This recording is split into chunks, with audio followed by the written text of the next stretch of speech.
नमस्कार, जय श्रीराम. पुणे जिल्हा परिषद निवडणुकीच्या निमित्तानं 28 कुरोळी आळंदी ग्रामीण जिल्हा परिषद गटामधील सुज्ञ मतदार बंधू भगिनींना मी याद्वारे आवाहन करतो. येत्या 7 तारखेला कोणत्याही आमिषाला बळी न पडता भाजपला म्हणजे विकासाला मत द्या, कमळाच्या बाजूचं बटन दाबून भारतीय जनता पार्टीच्या आमच्या अधिकृत उमेदवार कल्पनाताई पाटील गवारे यांना प्रचंड बहुमताने विजयी करा.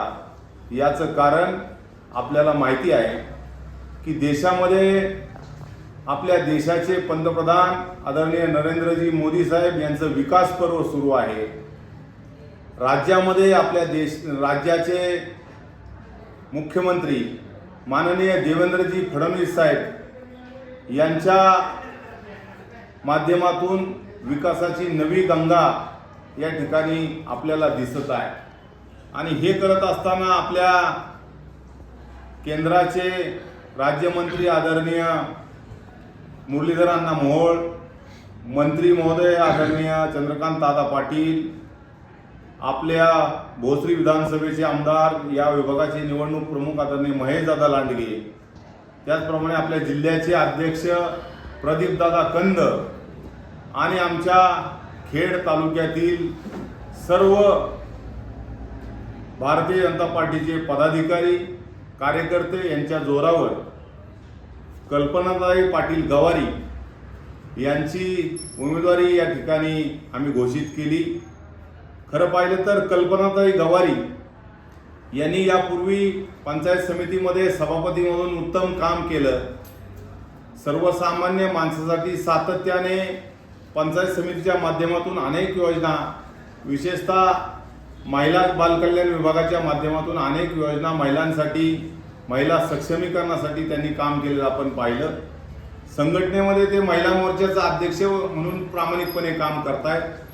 भारतीय जनता पार्टीला मतदान का करा याचं कारण आपल्याला माहिती आहे की या भागाचा, आपल्या गावाचा, आपल्या तालुक्याचा विकास कोण करू शकतं तर भारतीय जनता पार्टी.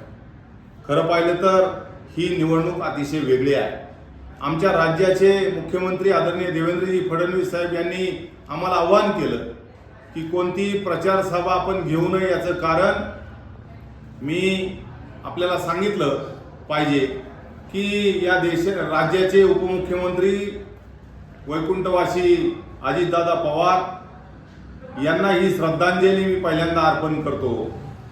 कारण ते महायुतीतील उपमुख्यमंत्रीपद आहे. आपल्या जिल्ह्याचे पालकमंत्री म्हणून त्यांनी उत्तम काम केलेलं आपण पाहिलं. त्यामुळं आदरणीय देवाभाऊंनी आम्हाला विनंती केली की कोणत्याही आपण प्रचार सभा घेऊ नये. वरिष्ठ नेत्याची कोणतीही सभा जिल्हा परिषद पंचायत समितीच्या निमित्तानं होऊ शकणार नाही. आपण मतदार रूपी आशीर्वाद घेण्यासाठी प्रत्येक मतदाराच्या घरोघरी जा, त्यांचा आशीर्वाद घ्या. आमचे सर्व उमेदवार घरोघरी जात आहेत, आशीर्वाद घेत आहेत आणि त्यांचा उत्तम प्रतिसाद पाहिल्यानंतर, विशेषतः आमच्या कल्पनाताईचं काम उत्तम असल्यामुळं कुरोळी आळंदी ग्रामीण जिल्हा परिषद गटामध्ये यावेळी निश्चित चिखलामधून कमळ फुलेल. कारण निगोजेपासून तर गोलेगाव पर्यंत असं या आमच्या मतदारसंघाची रचना आहे. यापूर्वी आपल्याला माहिती आहे, माझी पत्नी सविताताई गावडे या जिल्हा परिषदेला उभ्या होत्या. त्यानंतर मी सुद्धा त्या ठिकाणी जिल्हा परिषदेची निवडणूक लढवली. आमच्या दोघांचा सुद्धा निसटत्या मताने पराभव झाला, परंतु आम्ही खचून गेलो नाही. त्यानंतर मागच्या वेळी तर फक्त 80 मतांनी जिल्हा परिषदेमध्ये आपल्याला निसटता पराभव झाला. परंतु आम्ही खचून न जाता प्रामाणिकपणे सर्वसामान्य माणसाच्या सुखदुःखामध्ये सातत्याने उपस्थित राहिलो. या भागाच्या विकासासाठी सातत्याने झटत राहिलो. केंद्र शासनाच्या योजना, राज्य शासनाच्या योजना, वैयक्तिक लाभाच्या योजना आणि विकास काम म्हटल्यानंतर तर मग तो वाहतुकीचा प्रश्न असेल त्यासाठी सातत्याने, रिंग रोडचा प्रश्न असेल त्यासाठी सातत्याने आम्ही पाठपुरावा केला. त्याचप्रमाणे तहसीलदार कचेरी असेल, जिल्हाधिकारी कार्यालय असेल, पोलीस स्टेशन असेल, जी मदत लागेल या सर्व मदतीसाठी आम्ही सदैव त्या ठिकाणी उभे राहिलेलो आपण पाहिलं. शेतकऱ्यांच्या हिताच्या अनेक योजना राबवण्याचं काम प्रामाणिकपणे महसूल विभागाच्या वतीनं आदरणीय चंद्रशेखर बावनकुळे साहेबांच्या वतीनं आम्ही आपल्या विभागामध्ये जवळपास 23 रस्ते पानंद योजनेमधून पूर्ण करण्याचा प्रयत्न त्या ठिकाणी केलेला आहे. मरकळ आळंदी रस्त्यासाठी आपण पाहिलं, अतिशय वर्दळीचा औद्योगिक नगरी असल्यामुळे वाहतुकीचा अतिशय गंभीर प्रश्न होता. त्या ठिकाणी सेंट्रल रोड फंडच्या माध्यमातून पहिल्यांदा 12 कोटी रुपये आणि आता जवळपास 38 कोटी रुपये मंजूर केलेले आपण पाहिले. गोलेगावचा अतिशय जुना रस्ता, परंतु त्यासाठी राज्य शासनाच्या वतीनं आपण त्या ठिकाणी पैसे दिले. सोडूला काम केलंय. आमच्या धानोरेमध्ये राष्ट्रीय पेयजल मधून वाढीव योजना करून 5 कोटी जवळपास 7 कोटी रुपयाचं काम केलंय. शिवाय आपला जिल्हा नियोजनचा निधी प्रत्येक गावामध्ये प्रामाणिकपणे टाकण्याचा त्या ठिकाणी प्रयत्न केला. सरवली सारख्या गावामध्ये आपण रिंग रोडचा जो प्रश्न होता, बायपासचा जो प्रश्न होता, त्यासाठी सुद्धा आपण पूल दुरुस्तीचा विषय राज्य शासनाच्या माध्यमातून विशेषतः चंद्रकांत दादा यांच्या पुढाकाराने त्या ठिकाणी 80 लाख रुपये त्या ठिकाणी आपण टाकलेले. आळंदी ग्रामीणमध्ये वेगानं नागरीकरण होतंय.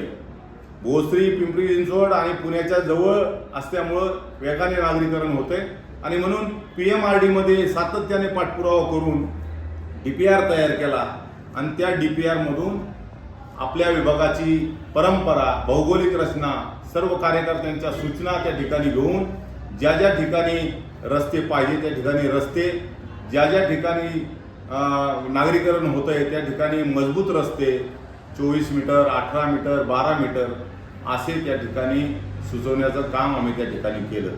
PMRDच्या माध्यमातून प्रत्येक गावाला प्रामाणिकपणे निधी देण्याचं सुद्धा आपण काम त्या ठिकाणी जवळपास 7.5 ते 8 करोड रुपयाचा निधी आपण PMRDच्या माध्यमातून त्या ठिकाणी आणला.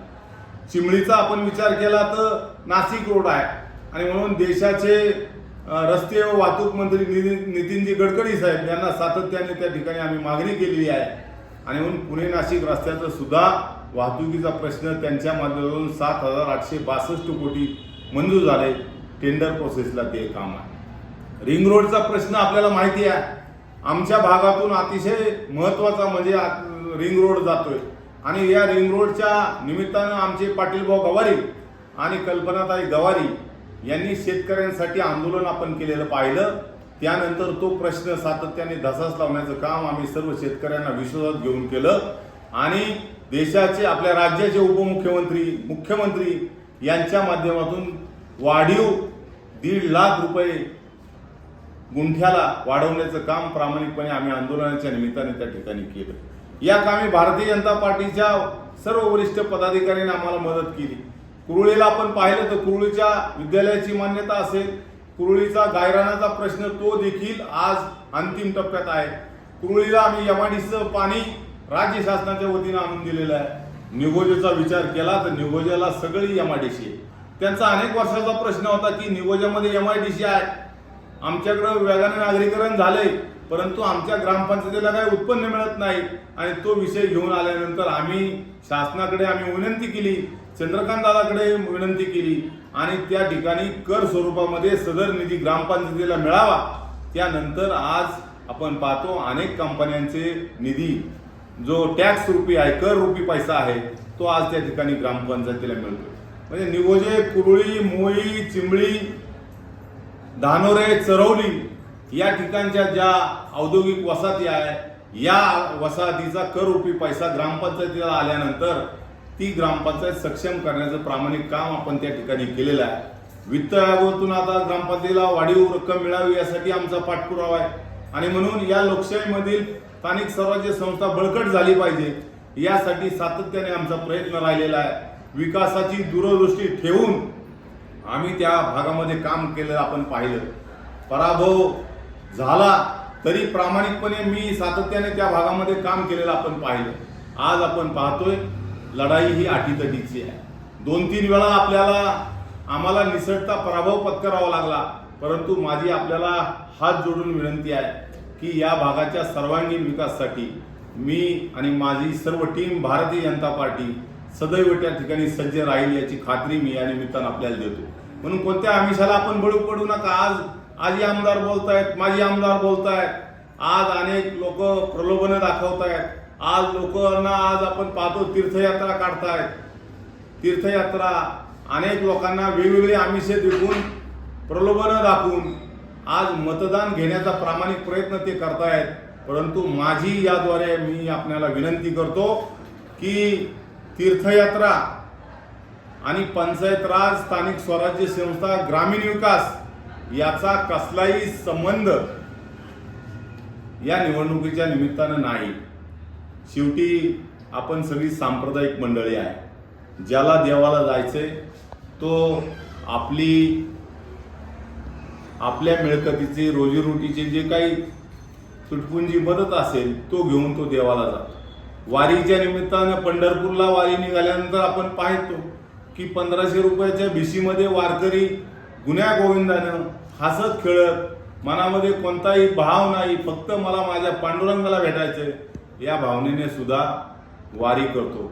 त्यामुळं सगळे विठ्ठलाचे, माऊलीचे भक्त ही माऊलीची भूमी आहे आणि या भूमीमध्ये योग्य आणि अयोग्य याची निवड करण्याची जबाबदारी आपली आहे आणि ती निश्चित आपण कराल अशी खात्री या निमित्ताने मी देतो. मी प्रत्येक गावामध्ये प्रमुख लोकांच्या भेटी घेतल्यानंतर त्यांनी मला खात्रीपूर्वक सांगितले की गावडे साहेब काळजी करू नका, 100% आम्ही पिंपरी चिंचवडला कमळ फुललंय, आळंदी शहराला कमळ फुललंय आणि म्हणून या जिल्हा परिषद गटामध्ये सुद्धा माझी विनंती राहणार आहे, तुम्ही मागे राहू नका. देशाची प्रगती, राज्याची प्रगती, आपल्या जिल्हा परिषद गटाची प्रगतीसाठी भाजपला साथ द्या. 28 कुरळी आळंदी ग्रामीण जिल्हा परिषद मतदारसंघातील सुज्ञ मतदार बंधू भगिनींना आवाहन करतो की आपल्या मतदारसंघातील पाणी असेल, कचरा असेल, सांडपाणी असेल, रस्त्याचा प्रलंबित प्रश्न असेल, किंबहुना वैयक्तिक अडचणी असेल, या सर्व योजना सोडवण्याचं सामर्थ्य फक्त भारतीय जनता पार्टीमध्ये आहे. कारण आपल्याला माहिती आहे स्थानिक स्वराज्य संस्थेमध्ये जिल्हा परिषद ही अतिशय महत्त्वाची, ग्रामपंचायत ते जिल्हा परिषद ही राज्य शासन आणि ग्रामपंचायत मधला एक दुवा आहे. या सर्व योजना वितरण व्यवस्था करण्याचं प्रमुख केंद्र म्हणजे जिल्हा परिषद आहे आणि म्हणून शेतकरी, कामगार, महिला, मग त्यामध्ये महिला सक्षमीकरण असेल, युवकांना रोजगार असेल, या भागाचं वेगणाने होणारे नागरिकांमुळे निर्माण झालेले प्रश्न असेल, PMRD, या सर्व प्रश्नांचं एकच उत्तर म्हणजे भारतीय जनता पार्टी. विकासाची गती म्हणजे भारतीय जनता पार्टी आणि म्हणून विकासाला मत म्हणजे भाजपला मत. तुमची, आमची, भाजपा सर्वांची, आपल्या सर्वांच्या सर्वांगीण विकासासाठी भारतीय जनता पार्टीच्या उमेदवार कल्पनाताई पाटील गवारे यांचं चिन्ह आहे कमळ आणि कमळ या चिन्हाच्या बाजूचं बटन दाबून कल्पनाताई पाटील गवारी यांना आपली सेवा करण्याची संधी द्या. धन्यवाद. जय हिंद, जय महाराष्ट्र, जय श्रीराम.